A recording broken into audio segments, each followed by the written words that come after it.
দর্শক, শেখ হাসিনার রায় ঘিরে রাজধানীর নিরাপত্তা জোরদার করেছে আইন শৃঙ্খলা রক্ষাকারী বাহিনী। এ নিয়ে জানাতে সরাসরি যোগ দিচ্ছেন সহকর্মী সাদ আহমেদ। সাদ, শেখ হাসিনার রায় ঘিরে হাইকোর্ট এলাকায় কেমন পরিস্থিতি দেখছেন, বিস্তারিত জানাবেন।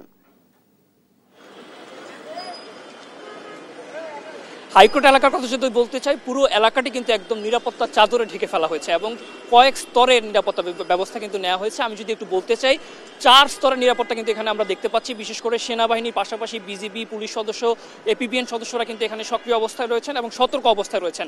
এবং একদম যদি একটু দেখাতে চাই, প্রবেশমুখ যেটি রয়েছে, অর্থাৎ আন্তর্জাতিক অপরাধ ট্রাইব্যুনালের যেটি প্রবেশমুখ রয়েছে, সেখানে কিন্তু পুলিশের তল্লাশি চালানো হচ্ছে এবং প্রত্যেকটি ব্যক্তিকেই কিন্তু সেখানে তল্লাশির মুখে পড়তে হচ্ছে এবং তারপরে কিন্তু কার্ড কিংবা অন্যান্য যে আনুষঙ্গিক বিষয় সেগুলো নিশ্চিতকরণ হলেই কিন্তু তাদেরকে প্রবেশের অনুমতি দেওয়া হচ্ছে।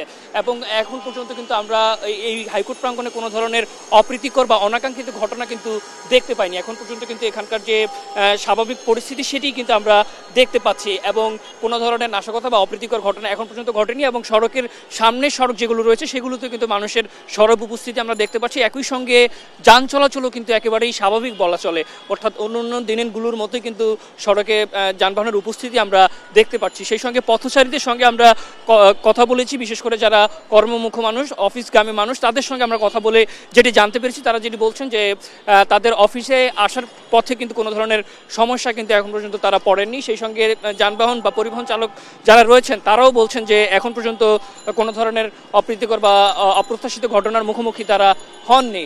তো সব মিলিয়ে বলা যায় যে এখন পর্যন্ত স্বাভাবিক রয়েছে কিন্তু এই হাইকোর্ট প্রাঙ্গণের পরিস্থিতি।